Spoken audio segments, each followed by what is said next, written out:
Талайбек уулу Бактияр 18 жаштагы биздин жаш улан жигитибиз 3-чү улактын сүрөтүн тартып кое алды. Өз элинде осы халыкаралык турнирлерде топ бастап жүрген шабандоз мінеки казандыкка жакындады. Тамаша! Бактияр жана Месси. Талайбек уулу. Көрүп атпайсызбы, мынагы Бакуланы айтып атпайм. Ушул турнир башталгандан бери ушул жигит абдан жигердүү бир оюн көргөздү да.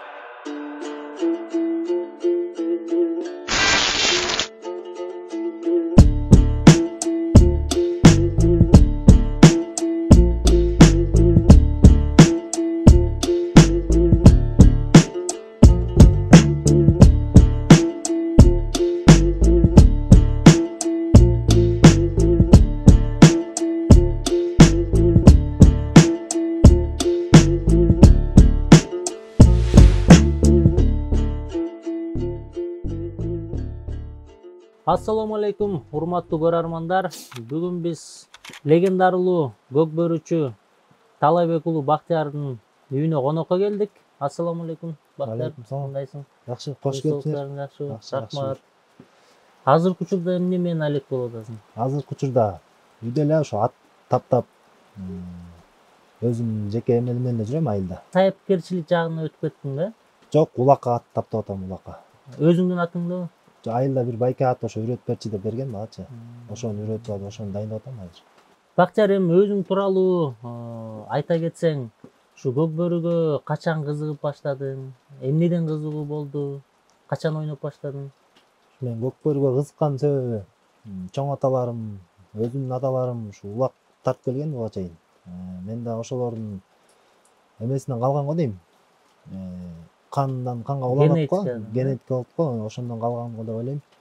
Мен негизи кезинде эле мектепте окуп жүргөндө эле ошо атка аябай кызыгып, 5-6 классында ошо чоң байкелерди ээчип, аргасы жак улакка барып, күндүн суугуна карабай ошентип жүргөн.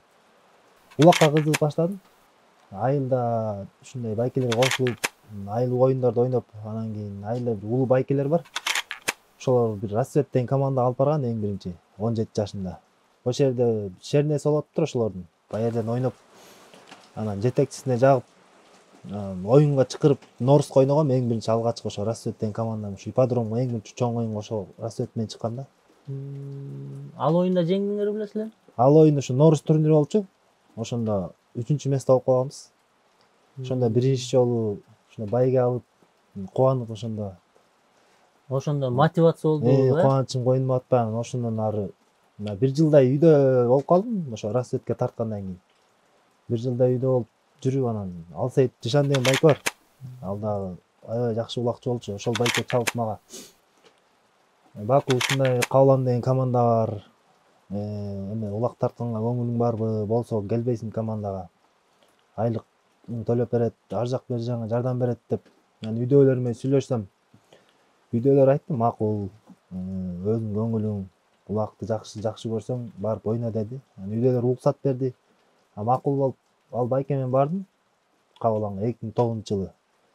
Ошондо Норус турнирине даярданып атканбыз. Барсак, көрүп бизди тренировка кылып көрдүк. Анан ошол жерден эле жаш бала экенсиң, аракетиң бар экен. Командага алып калды. Ошо менен анан чоң оюндарга чыга баштадым. Ушу Каулан деген команда менен. Ушу Кауланда ойноп жүргөндө сен кайсы аргамакты минип жүрдүң? Эң биринчи Кауланга ойногондо бир Золотой деген ат бар болчу, ошону мингизди биринчи. Анан ал ат мага жарашпай, экөөбүз ат бири-бирибизге жарашпай, сырыбыз таба албай койдук. Анан бир ат мингизген, красавчик деген кашка ат бар болчу. Ошону мингизип, анан ошол ат кичине мага жарашып, ошол атты жакшылап дайындап, анан ойноп деп барганбыз. Өмүрбек Бабанов 2011-жылы ушундай болуш керек. Өмүрбек Бабанов Таласта чоң ойноп көргөн Казанга. Ошондо барганда ошол аттын буту ошол жерден чыгып кетип, улакка жарабай калды алар. Анан ошондон ушу Мессини алып келиштир. Шведтерчи сатып алыптыр.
Багатында айылда биздин Койташ деген айылдан алып кеткен. Несini? Кошун айылдан бир районда. Ошол атты алып кетип анан ишеп чалат мага. Барсам ушул атты сага алдык, муну үйрөт дейт. Мен атты көп жүргөм да, жакшы ат болсо ойноп. Бирок казанга салынып көрдү экен. Анан үйгө алып келип бир айдай дайындандым. Казанга үйрөтүп, анча-мынча эмелерин өзүмө ылайыктап. Анан бир оюнга чыктык. Оюнга чыкканда жакшы оюн көрсөттү. Ойноп, андан аты Мессимис болчу, Гүлсар болчу да. Анан ошол оюн бүтүп эле эме барып калып Казакстанга, Чымкентке. Асан Аскаровдун международный турнири болуп, ошо барып калган, ошол жерден Месси деп коюп калдым. Анан ошол жерден Месси деп ойнодум. Şu Messin деп кайманатын сен койдуң. Ошондо өзүм алгам ошо Чымкентке барганда. Аттын атын эмне коелу деп сурашканда Гүлсар жазышып алып экен. Месси коелу, Месси коелу. Шамдагы айылына карап, ошолда атактуу футболчунун ысымынан Анан ошол жактан коюп, ошол Асанбай Аскаровдун турнирин жеңип баш бергенди багындырганбыз ошондо. Эки кыргыз барганбыз. Эки кыргыз сынабачы. Казак командаларын баары бүтүп, эки кыргыз сынабачы биринчи местен эки кыргыз ошондо расцвет барган кожом. Ошол жактан легенда башталыптыр да? Ошол жактан башталды, элге тааныла баштадым. Эл тааныла баштадым. Ошол улактын аркасынан көп жер көрдүм, көп эл көрдүм. Кудайга шүгүр. Өкүндөйм ушул убакта. Чоң оюнда кулап түшүп өзүнүн эс учун жоготуп койгон учурчу. Ошол учурдан кийин бир кандайдыр бир коркуу сезимдер сенде пайда болдубу? Ошо жыгылган учурумда өзүм деле көргөн эмесмин. Эми өзүм деле эчтеке билбей калдым да. Ошо уктап калгам. Ошо атка отурган бойдон катып калгам да. Анан бирке өзүмө келип бир больницадан анан ошо видеомду көрдүм да. Видеомду көрсөм аябай эле катуу кулаптырмын. Ошондо кандай сезимдер болду? Ошондо сезимдер эми качан мындай эме батыраак бастан эле болом, кайра ушу улак тартканга болобу? Ушундай сезимдер келди. Анан врачтар айтты, көп сага аябай көбүрөөк покой керек. Жакшылап эс ал. Башың аябай катуу жаракат алыптыр деп. Анан ошо менен улакты токтоттум бир 2 айдай. 2 айдай токтотуп, покой берип эс алып, 2 айдайын анан тартып көрсөм жакшы эле анан. Кайрадан атка отурганда коркуу сезимдер болгон жокпу? Жок, коркуу сезим болгон жок. Унутуп эле мурункудай эле тартып кеттиң. Дос командасы кайрадан алдыга чыкты. Бактияр. Бакуля Талайбек уулу мына ошентип Кудай сактай бер. Бир жолу ушу ипподромдо ойноп дагы бир травма алганда ошо улак тыргытам деп өзүм кошо жыгылып үзөңгө бут милинип калып атка сүйрөлгөм. Ошондо ар кандай ойлор келет экен. Биринчи үйдө ойлор, ата энелер да ойлойт экенсиң. Эмне болуп кетет дегенде жаман ойлор келет экен. Ушу какой-то бир 5-6 секунддун ичинде бүт ойлонуп жүрөт экенсиң да. Ошондой ойлор келет жыгылып сүйрөлүп баратканда. Бирок эң негизги Кудай колдосо эле ал кырдаалына чыгып кетет экен. Жүрөктө бир гана ишеним болсо. Кыргызстанда ойногон менен чет жакта ойногондун айырмасы барбы көкбөрүнө? Биз жакта эми көкбөр аябай өнүккөн да. Чет жактарда көкбөрүндү кээ бир мамлекеттер эми ойной баштады, эми түшүнө баштады кичине көкбөрүндүчү. Башка мамлекетке барып ойносоң, башка мамлекет менен ойногондо кызыксыз да. Эмне себептен? Алар жакшы тарта албайт көкбөрүн, билбейт. Жеңил эле болот да ойногончу башка мамлекеттер менен. Күйөрмандар да болобу бул тарапта? Күйөрмандар болот, бирок аз эле да.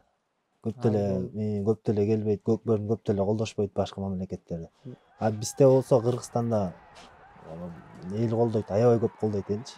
Эл көп көрөт. Кыргыздын оюну болгондон кийин эл көп келет да бизге. Күйөрмандар көп болсо алар да силерге бир күч кубат берип башкача болот экен да оюн. Күйөрмандар көп болсо оюн кызыгы да жакшы болот да. Ачылбаган таланттар да ачылып кетип, Бактияр айта кетсең, ушу Кыргызстандын көкбөрүсүнүн келечеги кандай болот сенин оюңча? Азыр Кыргызстандын келечеги азыр бизде көкбөр аябай жакшы өнүгүп атат. Кызуулар, жанагындай спонсорлор да аябай көп болуп атат. Кудай буйрса көкбөрүнүн келечеги алдыдагы деп ойлойм. Дагы көкбөрү көптөгөн мамлекеттерге, көптөгөн жерлерге таанылат го деп ойлойм. Ушу Кыргызстан ушу көкбөрү менен көп жерге таанылат. Негизи кыргыздын канына сиңген бул көкбөрүчү. Ушу кыргыз менен эле казак ойнойт көкбөрүндө. Башка эмелер ушу кыргыз менен казактай ойной албайт, башка мамлекеттегилерчи. Ушу көкбөрү менен көп жакка таанылса болот да. Көкбөрүнүн келечеги жакшы болот буюрса. Бактияр, алтындай убактыңды бизге бөлүп берген үчүн, маек куруп берген үчүн терең ыраазычылык билдиребиз. Алдыда келе жаткан жылдары сени чоң оюндарда көгүлдүр экрандан көрүп калабыз, ишенебиз. Кудай буюрса, рахмат.